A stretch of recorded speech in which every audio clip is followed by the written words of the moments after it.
Hola a todos, bienvenidos a Paredro, el podcast de libros, autores y demás actores del mundo literario. Mi nombre es Camilo Hoyos y el día de hoy vamos a estar hablando de una novela que toca personalmente una cantidad de temas que a mí me gustan mucho, como son la educación, los jóvenes, pero más allá de los temas literarios, es la gran felicidad que da recibir amigos que publican sus primeras novelas y poder charlar con ellos y saber cómo fue que a través del tiempo terminaron escribiendo esas obras que seguramente ya se venían gestando de alguna forma. Antes de presentarlo, quisiera decir por qué esta novela me parece que hay que leerla. A esta primera novela, además. Como ustedes saben, existe la Bildungsroman, que es la novela de formación, que es aquella novela que empezó su auge en el siglo XIX y empezó a leerse como aquella situación en la que un personaje va creciendo y por lo tanto se va educando.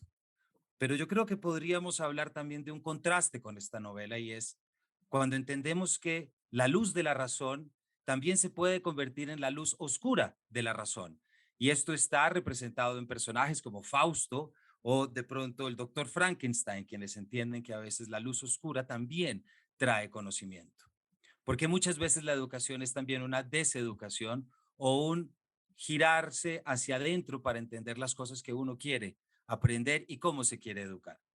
De allí que esta primera novela, que se llama Los Iluminados, es una novela que vamos a abordar hoy desde muchas perspectivas y por supuesto con su autor, a quien le damos una muy cariñosa bienvenida, Héctor. Bienvenido a Paredro. Gracias, Camilo. Un gusto estar con usted, con la audiencia, con este podcast tan generoso con sus invitados. Héctor nació en 1978 en Bogotá. Coincidimos de literatura en los Andes, pero luego Héctor hizo un doctorado en Romance Studies en Stanford, del cual se graduó en el 2008. Es autor de Beyond Bolaño, The Global Latin American Novel, publicado en 2015, pero traducido al español como Los Aleph, Bolaño y la novela global latinoamericana en el 2021. Ha sido editor de múltiples revistas, de números de múltiples revistas, como lo son la Revista de Estudios Hispánicos, también Cuadernos de Literatura y Revista Iberoamericana. Y su última publicación es Things with a History, Transcultural Materialism and the Literatures of Extraction in Contemporary Latin America. Héctor nos habla desde California, donde actualmente vive y es profesor en la Universidad de Stanford, ¿cierto, Héctor? Sí, Camilo, cierto. Y así como para que quede en el archivo público, mi doctorado es de Cornell, no de Stanford, que es donde trabajo. Pero bueno, nada, eso es un detalle perfectamente anecdótico y biográfico. Bueno, pues gracias por la corrección. Mezclé su doctorado con su lugar de trabajo. Gracias por la corrección, Héctor. En todo caso, estamos hablando con uno de los grandes, digamos, profesores que han salido de Colombia y que están en este momento trabajando en universidades en Estados Unidos. Héctor, y por ahí quisiera arrancar. Los Iluminados, su primera novela, una novela publicada recientemente por Tusquets. ¿Cómo es esa conversión o cómo se vive? Así como le preguntamos a los cronistas acá cómo es escribir novelas, también tenemos que preguntar a los académicos cómo es escribir narrativa y cómo es esa aventura. Genial, Camilo, gracias por la pregunta. Bueno, no sabría cuál es la respuesta. ¿Por qué? Porque yo he estado escribiendo narrativa desde siempre. Es decir, en su pregunta hay algo muy interesante que es esta cuestión de lo del ser y el estar. Entonces, si uno, por ejemplo, es un académico, ¿no? Que está escribiendo novelas o es un escritor que está trabajando en una universidad. Y la verdad, yo como que a lo mejor porque vivo en distintos idiomas del castellano, como que a veces no entiendo la diferencia entre el ser y el estar. Se me olvida estratégica y convenientemente, pero lo que sí puedo decir es que para mí, desde el punto de vista de la escritura, esto no fue una transición porque siempre estaba dándose en paralelo la escritura narrativa con la escritura de crítica literaria y de otras formas. Lo que sí pasó, Camilo, esto fue tal vez en el año 2016 más o menos. Tuve una conversación con un editor, amigo muy querido, Galo Gilotto, en Santiago de Chile, que pues leyó unos cuentos míos y le interesaron y me animó a que los sacara. Así que El primer libro de narrativa mío se llama Mal de Patria, está editado por la editorial Cuneta en Santiago de Chile. Es un libro que llega a Colombia, no se distribuye, pero a través de buscalibre.com. Espero que no tengamos que borrar este diálogo por estar acá apoyando un portal de internet. Esto no recibimos ningún dinero, ni Camilo ni yo, de buscalibre.com.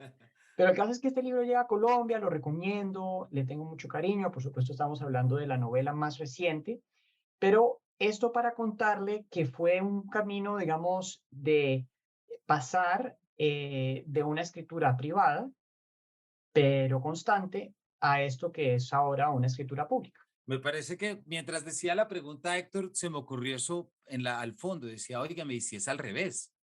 Y si en realidad ha sido hasta el momento un escritor de narrativa publicando textos académicos, porque muchas veces digamos que las instrucciones, ese es un viejo tema, siempre se me viene a la cabeza esa frase que le dicen a Fernández en De Sobremesa, el crítico intima tal poeta, ¿no? Y tantos otros temas de cómo supuestamente lo uno tiene que ver con lo otro, pero sin lugar a dudas, me imagino que cuando ya uno ha analizado tantas novelas y luego se pone a escribir una novela de una textura y de una, digámoslo, valentía, precisamente por la estructura que estaremos hablando ahorita, había cierto temor de dar pasos en falso. Y todo esto lo pregunto, Héctor, en realidad en lo positivo, para que todos aquellos que nos escuchan y que creen que lo que leen es paralizante, se den cuenta que no tiene por qué ser así.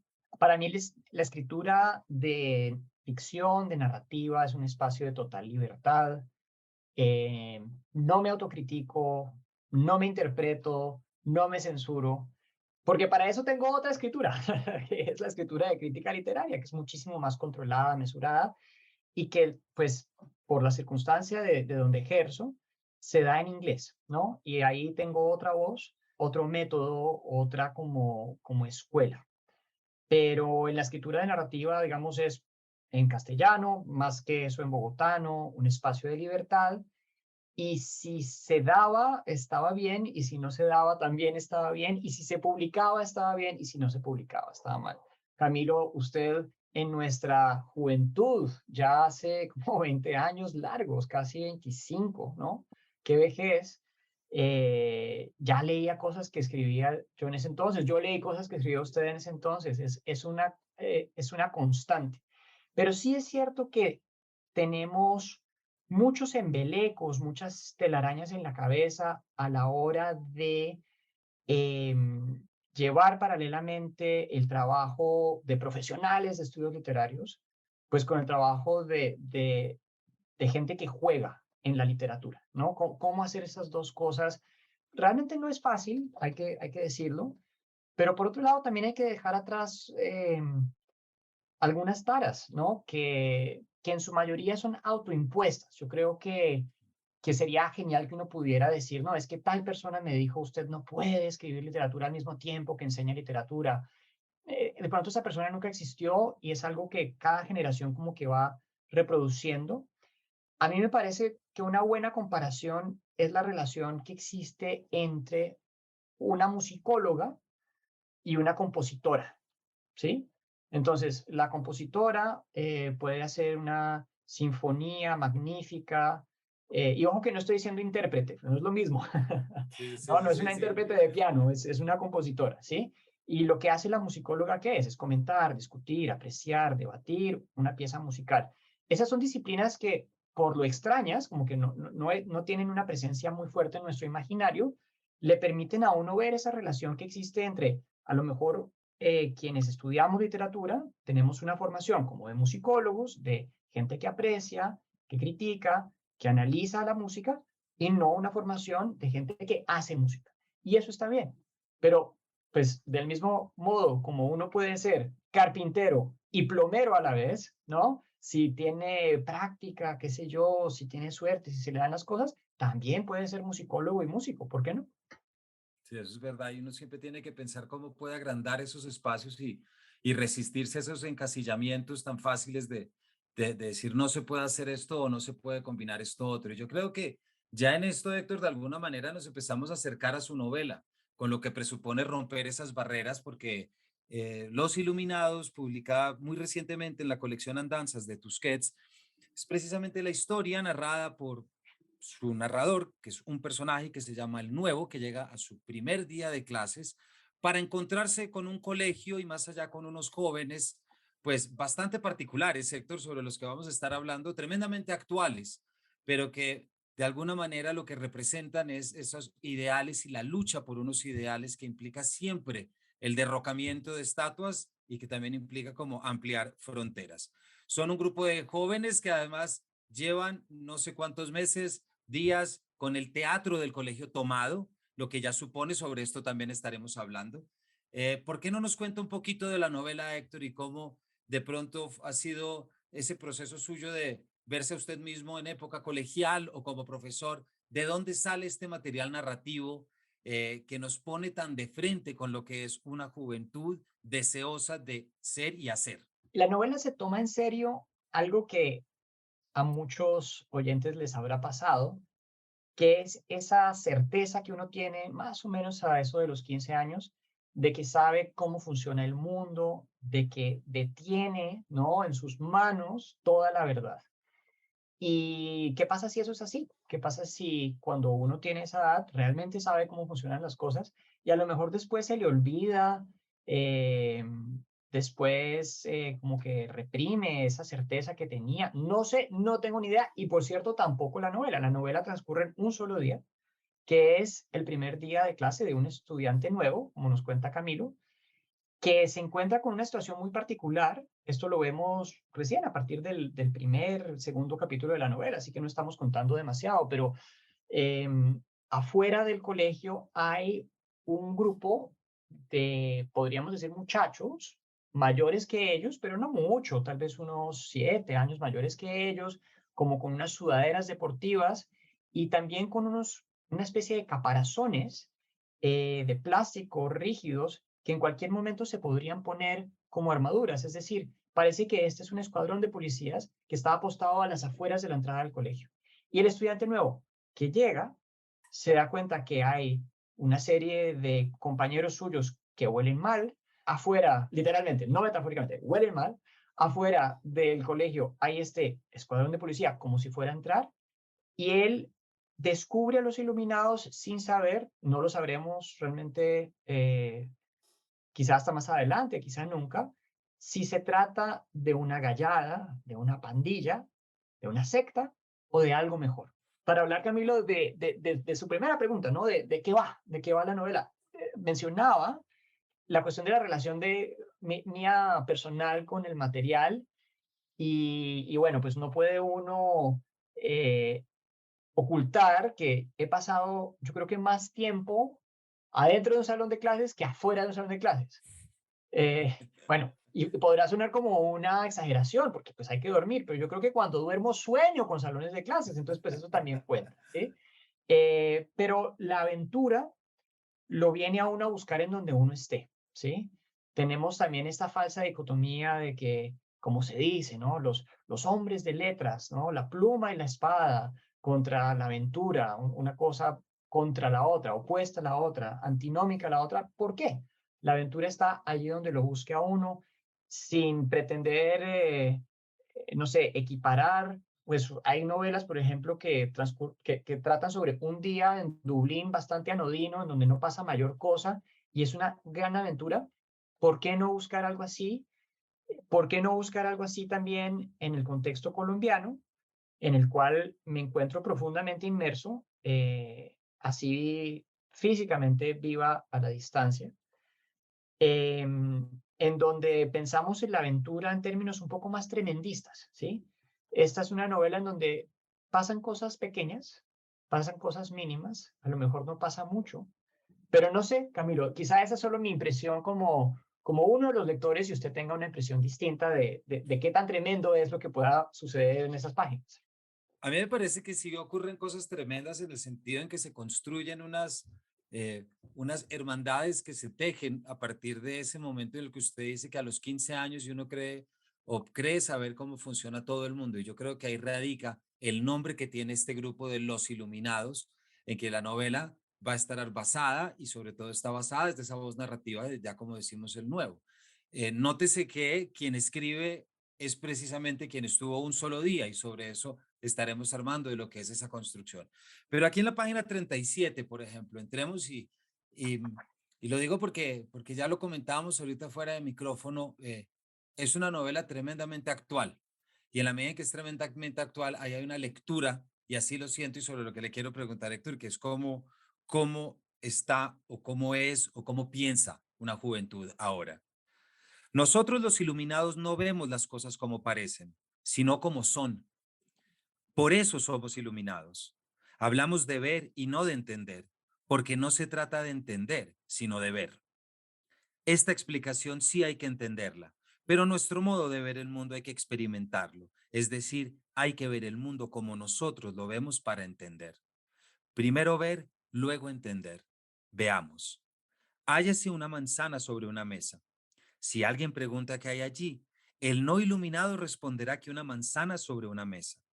El iluminado ve la mesa y la manzana juntas, en una relación entre sí, como parte de un mismo asunto. No dos objetos, sino un hecho. Entonces, a la pregunta de qué hay ahí, contestará que una manzana sobre una mesa, pero hablará con la verdad, porque habrá visto las cosas como verdaderamente son. No sé si alegrarme o no de no haber sido profesor de estos alumnos, por precisamente lo que usted está metiendo, Héctor, y es en algo como este hay una parte en la novela y hay que es un interés muy grande en definir quién nos caracteriza a nosotros los iluminados y quiénes somos los iluminados. ¿Por qué no nos cuenta un poquito de eso? Pues lo que estamos viendo aquí es una iluminación. ¿Qué es una iluminación? La iluminación es un pequeño género literario del que está construida esta novela. Las condiciones en las que yo la escribí era bien temprano en la mañana, antes de empezar una jornada de trabajo en la fábrica, es decir, en la universidad enseñando literatura, situación bastante afortunada. Pues para descansar de tanta literatura me dedicaba a escribir literatura y viceversa, ¿no? En esas madrugadas me proponía escribir estas pequeñas viñetas, estas iluminaciones, en donde se consigna la verdad y donde se habla la verdad con verdad, como dice en algún momento el nuevo. Y de verdad me proponía, Camilo y lectores, oyentes, seguir hasta las últimas consecuencias las verdades que se desprenden de cómo descubre el amor, de cómo descubre la autoridad, un muchacho de 15 años y por extensión un grupo de muchachos y muchachas y un colegio que, este también es un detalle interesante, hasta hace pocos años, en lo que estamos leyendo, era un colegio de varones y que se ha convertido en un colegio mixto. Es un colegio también de curas y que en la primaria era un colegio de monjas. Los oyentes, la audiencia reconocerá esta experiencia muy común a muchas personas en Colombia, ¿sí? Muchachas que estudiaron con monjas. A veces cuando uno conversa con gentes de otra latitud, es extraño, pero ¿cómo así? Pero usted me está diciendo que en los años 2010 y tantos usted iba a un colegio de monjas. Sí, yo iba a un colegio de monjas, ¿sí? O usted me está diciendo que en esos años usted, muchacho, iba a un colegio de curas y su hermana iba a un colegio de monjas y el colegio de su hermana era femenino, el suyo era masculino, pero ¿en qué siglo estamos? Y no quiero decir que estemos viviendo en un siglo atrasado, ni mucho menos. Es cuestión de entender, pues, como no sé, la experiencia que nos tocó jugar desde ahí. Usted muy generosamente, Camilo, mencionaba la Bildungsroman, la experiencia de la novela de formación o de formación, como se sugiere en la solapa. Pues, ¿cuál es la que nos tocó a nosotros? Porque no es, no sé, la de José María Arguedas en Los Ríos Profundos, aunque se parece. No es la experiencia de crecer en Polonia, un país católico con papa, pero se parece. En fin, así no sé si estoy contestando la pregunta, pero lo que usted nos estaba mostrando ahí en la página 37 es una iluminación y es la primera iluminación que escribe el nuevo. Entonces, yo creo que para los lectores y para la audiencia en este momento, eh, puede sonar bastante misterioso lo que estamos hablando, puede sonar a lenguaje privado y quiero asegurarles que sí, eso es así, pero al mismo tiempo la novela le va dando paulatinamente a los lectores las pautas para entender su propio lenguaje y al final, eh, a lo mejor empiezan a poder hablar en ese idioma de la juventud que resiste. Gracias, Héctor, por esa aclaración, porque es que hay que entender que esta novela de la que estamos hablando ya estamos reuniendo ciertos motivos de argumento. Primer día de alguien que sabe que ya van a entrar, vamos a dejarlo ahí, dicho que la policía va a ingresar a este lugar, y de repente es la revelación de un joven que está escribiendo y que se propone escribir la historia de estos jóvenes que se llaman los Iluminados. Es un joven que está, como usted ya lo decía, entre los 15 y los 17 años, 15 y 16. Los grandes son los de 16, 17, como el negro, sobre quien estaremos hablando. Y ya hay algo que a mí me gusta mucho, Héctor, y es ya como alguien de 15 años escribiendo, o un niño de colegio escribiendo ya lo que es la historia de lo que son ellos. Es muy envidiable, digámoslo así, esa captura de un momento tan radical de irse el todo por el todo.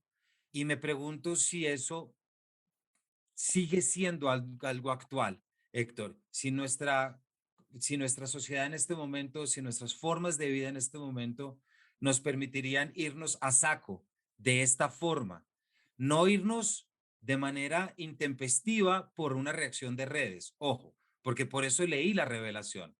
No son unos chicos que van, ay, venga, vamos por ahí. No, no, no. Aquí hay todo. Desde el principio nos damos cuenta que uno de ellos se sabe de memoria fragmentos de cuadros del Bosco. Entonces no son cualquier chicos. Pero me quisiera preguntarle eso, Héctor. Eh, ¿De qué manera usted consigue o no, o si lo hizo, realizar una lectura de lo que son los jóvenes? Y sé que decir los jóvenes suena muy en el aire, pero sí, sí hay una juventud que en los últimos años ha vivido en Colombia y en Latinoamérica, que sí ha vivido muchas cosas, que sí les ha ocurrido muchas cosas. Y la mención a las tanquetas y a los soldados, empezando su novela, me hizo pensar de inmediato en nuestro, que no tiene que ver con la novela, ojo, pero me hizo pensar en todas las protestas de noviembre del 2019, inmediatamente. Pues Camilo, a mí me gusta decir la frase nosotros los jóvenes, porque pues yo lo miro a usted y estamos grabando esto por Zoom, es una plataforma. Camilo tampoco recibe dinero de Zoom, yo menos. Eh, aclaro, para la posteridad. No, pero ahora que le veo la cara a Camilo, yo veo ahí a un adolescente metido dentro de usted, un adulto. De pronto porque lo conozco desde adolescente, pero es que todo el mundo puede haber estado ahí. Y cuáles de las personas que uno ha sido, ¿no? La niña, el joven adulto, el papá, el hijo. ¿Cuál es la persona que se ha acercado a entender, a realmente entender? Porque es que uno sabe que alrededor nuestro hay mucho embeleco otra vez, mucha telaraña, mucha mentira, que las cosas no son como parecen, ¿sí? Hay un momento en la vida en donde uno, por ejemplo, se da cuenta que el dinero es una convención y eso uno de pronto de adulto, de viejo, lo entiende a un nivel abstracto, ¿sí? Uno entiende, claro, pues es un número que va cambiando, entonces el peso se devalúa con relación al dólar y hay que hacer nuevas monedas de 100 pesos y las monedas son más chiquitas, más baratas, qué sé yo, y uno sabe a un nivel abstracto que el dinero es una convención social, ¿sí? Pero hay un momento de la vida en donde uno puede asomarse a vivir, ¿sí? En la verdad, por ejemplo, en la verdad de que el dinero es una convención social, ¿sí? Y que nosotros podríamos decidir por el dinero y no dejar que el dinero decidiera por nosotros. Y claro, ahí nos estamos acercando a un borde que es como utópico, fantasioso, rebelde, juvenil. Ok, no. ¿Qué pasa si pensamos desde ahí? ¿Qué pasa si entendemos desde ahí? ¿Y qué pasa, por ejemplo, con el 2019? Eh, si entendemos las manifestaciones, el Tolopozungo, por ejemplo, desde ahí, porque eso no quiere decir ni condonar el terrorismo, ni, en fin, todas estas cosas que hacen parte de nuestra discusión actual, en donde hay mucha gente que vocifera en Twitter y que ya va a pasar a la historia, que ya nos vamos a olvidar de esa gente, del Twitter mismo, y de pronto algo que sí va a quedar es la gente que estuvo afuera en la calle, que estuvo en una fiesta pública, que habitó su ciudad de otra manera, ¿qué va a tener para enseñarnos? Ahí sí me desagrego a nosotros los viejos. Sí, señor. Y yo creo que ahí hay un tema, gracias por lo de adolescente, pero fuera de la caricatura, yo creo que Héctor, ahí usted toca un tema que es muy importante y es la capacidad que tenemos nosotros mismos de leernos en nuestros múltiples momentos de vida. Eh, es decir, cómo conectamos con aquello que fuimos, cómo conectamos con lo que en algún momento anhelamos. Solamente quiero traer lo que supuso el ejercicio en volver la vista atrás, lo que supuso Sergio Cabrera acordándose de mucho de lo que él había vivido en China y de lo que había deseado en China. Como lo hablamos en un capítulo aquí con él y con Juan Gabriel Vázquez, es ese ejercicio de si me devuelvo y me veo a mí mismo, me voy a querer, voy a ponerlo en esos términos, me voy a reconocer, me voy a aceptar, y yo creo que ese es un tema que todos llevamos, eh, y ahí están esos versos de Baudelaire de siempre recurrir o siempre buscarle el estado de embriaguez del niño, no como un pervertido rompedor de infancias, sino como qué capacidad tenemos para estar asombrados frente al mundo. En qué momento el mundo nos cierra las puertas para que nos asombremos con algo y qué mecanismos tenemos para seguirnos asombrando con las cosas y para encontrar un motivo en las cosas. Porque una cosa es lo que pensamos y otra cosa es el esfuerzo, el ex fortis, el de dónde sacamos lo que nos hace falta para de repente cumplirlo. Todas estas son ideas tremendamente actuales, sector de su novela, que no solamente pasan por los jóvenes que salen a las calles, que salieron en sus manifestaciones, absolutamente empoderados de esa vida que quieren vivir, porque ahí aparece la frase de Bretón, que a mí desde la primera vez que la leí, cuando él dice, la vida está en otra parte. Sí, sí, sí, no, estas son cuestiones muy evocadoras. Yo pienso, Camilo, que no se trata nunca de corromper. Creo que el único corruptor de la juventud aquí sería Sócrates. Me puedo imaginar a Fernando Vallejo llamando a Sócrates feo y pederastra y, en fin, otra serie de atributos. Pero si alguien tiene que corromper a alguien, serían los niños a los viejos, ¿sí? No se trata de corromper, pero si alguien tiene que corromper a alguien, imaginémonos que sea en ese sentido. Hay conversaciones para tener en eso que usted dice de marcar un momento del tiempo y de vivir en una juventud pasada con lo que ha escrito Álvaro Restrepo, el coreógrafo del Colegio del Cuerpo, y que tiene una experiencia, digamos, de su juventud y de estudiar también en un colegio de curas, que es interesante. Es un texto del Malpensante que por ahí circula, a lo mejor los lectores les puede gustar buscarlo.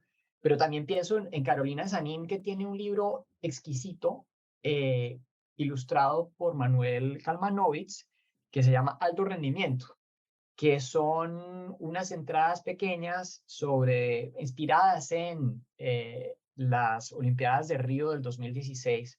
Y cuando uno oye Olimpiadas de Río del 2016, ya le parece un vejestorio, ya parece, pero por favor, estamos hablando de otros mundiales, otras Olimpiadas, la final del fútbol colombiano, la de Mayor, mejor dicho, eso es como algo que cuando fue concebido ya era tan pasado que se pregunta uno, bueno, pues qué valor hay de pronto en volver al 2016 como hace Carolina ahora que estamos pues ya tan lejos de ese momento. Es un libro chévere. Aquí asociando libremente, ¿no? Conversando. Lo que me gustaría sí proponer, porque yo siempre soy como muy amigo de volver al texto y dejar que el texto hable, pues porque el texto, la verdad, sabe hablar mejor que el autor, por lo menos en mi caso, ciertamente. Y me gustaría leer de pronto un parrafito o dos del comienzo de la novela y un parrafito del final de ese primer capítulo de la novela para dar como una noción de qué está pasando. Claro que sí. Adelante. Lo primero que recuerdo de mi único día de clase en el nuevo colegio fue la llamada de atención del profesor y luego la llamarada de vergüenza. Gente de 15 años a quien hasta hacía un instante le causaba indiferencia o, en el mejor de los casos, curiosidad, me miraba ahora con fastidio, menos por haber interrumpido la clase que por haberla despertado, aunque yo no había hecho nada. El maestro había empezado la lección sin presentar al estudiante nuevo. Había caído en cuenta de ello y ahora me pedía que me pusiera de pie, pero también nos regañaba a todos, a mí de primeras, porque nadie le había anunciado mi presencia a tiempo.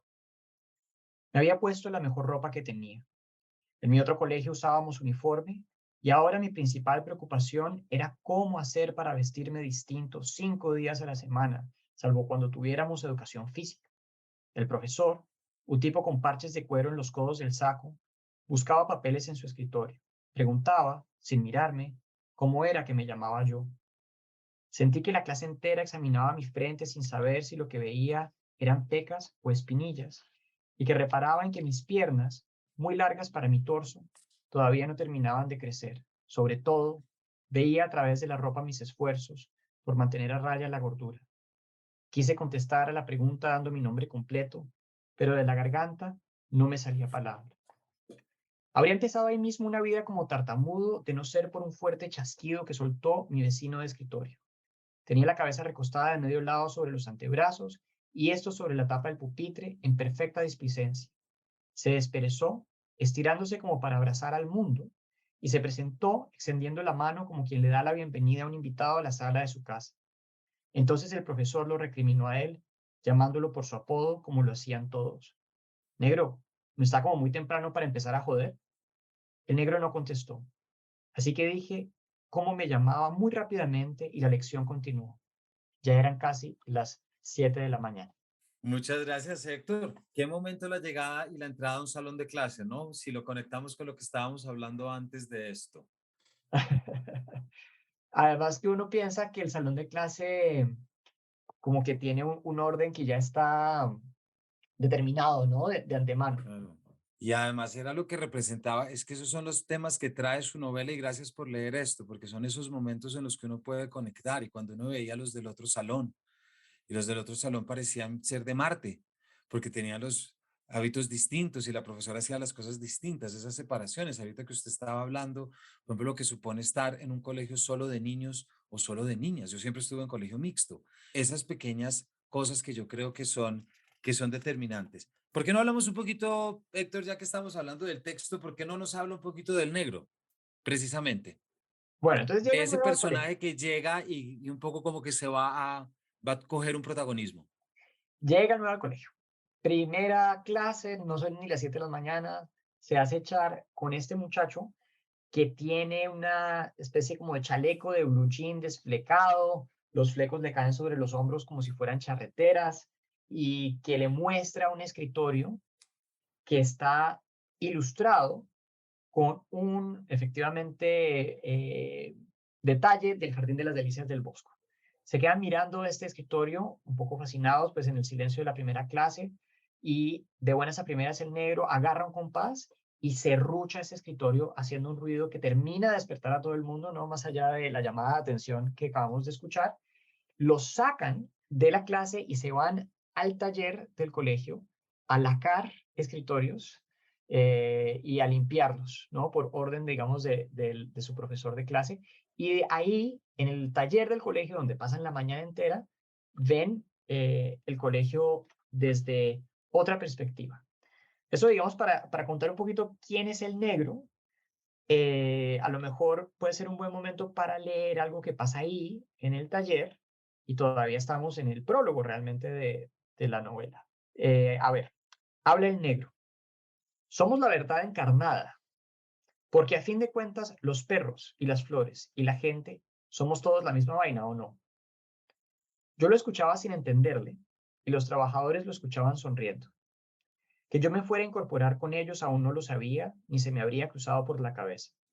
Como todo nuevo, solo quería dejar de serlo, pasar desapercibido, esconderme bajo una ropa debidamente neutra y no descubrir el pecho, ni las piernas, ni el comienzo de la desnudez propiamente dicha. No sería en ese instante ni en los siguientes, pero ya nos veríamos todos como los renacuajos flacos que éramos. Nos encontraríamos frágiles y también sensuales, que es lo mismo, algunas largas horas después. Por lo pronto le conté al negro, tras una cortina de chispas y mirándolo fijo a los ojos a través del visor de la máscara de soldadura de Fabio, que quería ser escritor.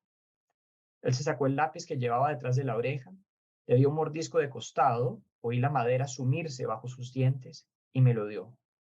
Me dijo que escribiera, pues, la historia de los iluminados. Y ahí es donde aparece precisamente el negro y esa especie de bautismo. Héctor, el tiempo corre. Mientras estaba escuchándolo y sobre todo también por el estilo que tiene la novela, y ya hablábamos ahorita de, usted lo acaba de leer, el nuevo arranca a escribir la novela y es una escritura muy interesante porque parte de los cuadernos que los otros iluminados han escrito, es decir, es una lectura, compilación, edición, hay algo siempre entre la unicidad y la pluralidad que hace que sobre todo esta hermandad sea más grande. Pero mientras lo escuchaba, una pregunta que me hacía Héctor, y es como, cuando usted escribe esta novela y escribe esta idea y narrativiza estas eh, preguntas y cosas que hemos traído, ¿hay algún ideal de juventud? Cuando digo juventud, digo un poco sacándola de ese encasillamiento de lo que hablamos juventud. Claro. Pero me explico, o sea, ¿qué modelo siguió usted? ¿A partir de qué modelo empezó como a crear estos personajes y estos tejidos? ¿Hubo algo que le pulsaba en el fondo? ¿Algún libro? ¿Alguna experiencia? ¿Algún algo? De dónde sale esta rebelión tan consensuada, pero al mismo tiempo tan lógica que presentan los personajes? De pronto, a ver, no creo tener una buena respuesta a esa excelente pregunta, Camilo. Y tampoco me animo a interpretar, ¿no? La novela ni a contarle demasiado a los lectores. Creo que hay mucho por descubrir ahí, pero realmente piensen de pronto en qué tan única es la experiencia de su juventud. Le voy a hacer como esa increpación a quienes nos escuchan, ¿sí? Es decir, ¿por qué yo mismo, o usted, Camilo, quienes nos escuchan, no son iguales a cualquier muchacha, cualquier muchacho de 15 años, pues que se enamora y entonces oye canciones bobaliconas que la emocionan y se acuerda de esa época y suspira, o si la está viviendo, pues ya sabe que se le va a pasar y luego el amor, pues se va a volver una cosa por lo menos más normal, ¿sí? Nunca va a volver a ser eso que fue como tan insólito, aquella mítica, ¿no? Primera vez, ¿sí? Entonces, pues la juventud de uno es igual a la juventud de todos y eso que pensamos que es tan especial, pues no es nada, ¿sí? Pero por otro lado, si eso es así, uno le puede dar la vuelta al guante y decir, es que uno somos todos. Claro. Y lo que le va a pasar al nuevo es que, bueno, ya que quiere ser escritor y que le dan pues su lápiz y mordido y todo, como decía usted ese bautizo, le van a estar dando los cuadernos de los iluminados para que él escriba la historia. Entonces los cuadernos vienen uno con una tapa de Shakira rubia, otro de blue Del jean, pibe. del pibe, otro de cartón, pues una serie de cuadernos. ¿Y qué hay en los cuadernos? En los cuadernos hay letra redondita, parejita, hay dibujos, hay ecuaciones, hay tareas y hay carne. Y a partir de esos cuadernos, él va a contar una historia como si hubiera estado, porque en realidad siempre estuvo. Es decir, él es su primer día del colegio, tiene 15 años, pero ¿por qué no habría podido estar ahí a los 6 años, a los 7 años, cuando era un colegio solo de muchachos? Así que hay algo de esa experiencia de ser uno, pero de ser muchos, que me interesaba. Yo considero que, por ejemplo, como individuo soy reemplazable por varios de mis compañeros de colegio que hubieran podido hacer lo mismo que hago yo. O sea, fue una cuestión como de quién tenía el turno y de quién se iba decantando de una forma u otra. Y encuentro, digamos, no temor, sino solaz en esa idea de ser perfectamente dispensable, ¿sí? Y por ahí de pronto pues puede ir algo de ese ideal.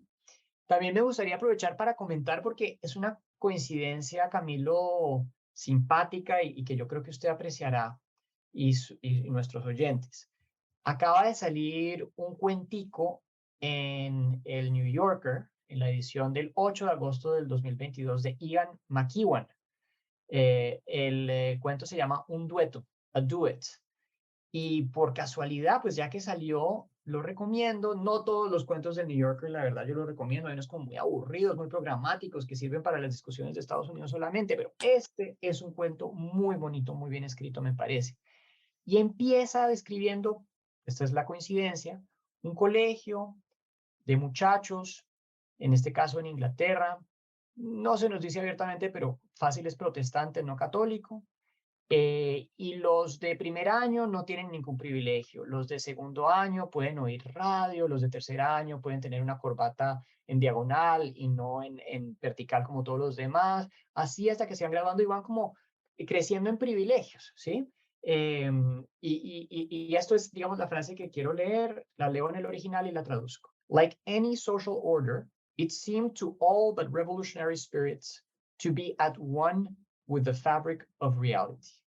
Entonces, al encontrarse toda esta serie como de jerarquías, ¿no? De los estudiantes grandes que tienen todos estos rituales y preferencias, McEwan, o su narrador, lanza esta frase como cualquier orden social a todo el mundo, salvo a los espíritus más revolucionarios, les parecía que era una con la fibra misma de la realidad. Y sigue de largo el cuento, es un momentito. Y es que, mejor dicho, si uno intuye que las cosas están mal, que hay que cambiarlas, ¿cómo se desteje la fibra de la realidad? Acá reaccionando, Camilo, a sus observaciones de lector sagaz, que además se ha leído esa novela de cabo a rabo y les estoy muy agradecido. Creo, Héctor, que se nos acaba el tiempo ya, pero sí me quiero quedar con esto tan bonito que usted acaba de decir, que es destejer la realidad. Es decir, aquí estuvimos con Margarita Barón hace muchos meses hablando de los tejidos de su novela. El tejido como aquello que se conforma de los nudos, aquello que está cerrado, aquello que está ciego y que ya es en principio inamovible. Es muy bonito pensar que uno puede desenredar la realidad, destejerla para poder darse cuenta de cuáles son esos resquicios. Y ese anhelo de encontrar los resquicios, Héctor, yo creo que está presente en su novela. Me parece que esa construcción, eh, se me vienen a la cabeza títulos, no quiero que piense ni usted que los estoy comparando como en temas metiendo presión, no, pero son cosas que se me vienen. La primera es esa muy bella última página de Portrait of the Artist as a Young Man, que es cuando Stephen Dedalus sale al mundo y dice, I'm going to forge in the smithy of my soul the uncreated conscience of my race. Voy a forjar en la herrería de mi alma la conciencia increada de mi generación. Yo leo eso y se me ponen los pelos de punta, así como últimamente he pensado mucho y he caído en cuenta de cómo La Sociedad de los Poetas Muertos fue una película determinante para mí, pero determinante, que me ayudó a qué? A tomarme en serio eso que mi juventud me dictaba, con un Robin Williams, un Mr. Keating y un Walt Whitman, que se me quedaron desde entonces, ¿cierto? Esos momentos en los que uno se da cuenta y tiene eso que los jóvenes nos deben corromper, en ese sentido de saber que la realidad sí se puede cambiar, sí se puede traer y uno sí puede soñar, porque su novela es el sueño del amor, el sueño de una realidad distinta, pero con los medios que tienen un grupo de jóvenes en un colegio. Y eso es lo que hace que sea un microcosmos y un macrocosmos que converge en ese teatro. Creo que son razones, Héctor, para que nuestros oyentes vayan a su librería y pregunten por esta novela, la compren y la lean. Pues yo feliz y encantado de escuchar de esos oyentes para que sea un diálogo, ¿no? Y no un monólogo. Me encantaría realmente. Una reacción a esto que dice Camilo, yo creo que para todas las personas que nos escuchan, habrán oído ese momento en donde alguien como que se desasocia de sus lecturas de juventud. Dice, claro, pues en esa época yo estaba enamorado de la maga porque es que me leí Rayuela de Cortázar y pues no podía salir de ahí. O claro, en esa época yo estaba leyendo Nietzsche, sí, Zaratustra o Hermann Hesse, pero, o Andrés Caicedo. Y luego se separan de sus lecturas de juventud como de unas medias cochinas de tanto trajinarlas. Y yo lo que quiero es que se pongan las medias, que nos pongamos las medias cochinas que huelen feo y tratemos de ver qué era, ¿sí? En esas escrituras de juventud que nos cautivaba. Si esta novela tuviera la mitad de la fortuna de cualquier cosa que haya escrito Andrés Caicedo o algunas de estas otras lecturas de juventud, pues yo estaría absolutamente encantado. Pues Héctor, apoyamos, resaltamos esa invitación, que me parece que está muy bien decirlo así, volverse a poner esas medias, ¿no? Volverse a poner esos sudores y esos olores de antaño, porque es así, porque eso es lo que trae y eso es lo que nos hace vivir. A todos nuestros oyentes, hemos estado hablando precisamente de Los Iluminados de Héctor Hoyos, publicada por Tusquets recientemente, una novela sobre la juventud, sobre un grupo de jóvenes en el colegio, sobre la escritura de una historia de unos jóvenes y sobre un primer, único e irrepetible día de colegio que está escrito, una novela que recomendamos desde acá porque es importante precisamente recibir esta invitación que hace Héctor. Es importante volver a verse e imaginarnos y darnos la oportunidad de visitar y de aprender de esos múltiples yoes que han quedado desperdigados en el camino. Héctor, muchas gracias por habernos acompañado. En esta casa lo seguimos en su actividad académica, narrativa. Entonces, hoy ha sido un día muy feliz. Muchísimas gracias por habernos dado este tiempo. A usted, Camilo, y a todos. Muchas gracias a todos ustedes y nos vemos en una próxima edición de este Paredro.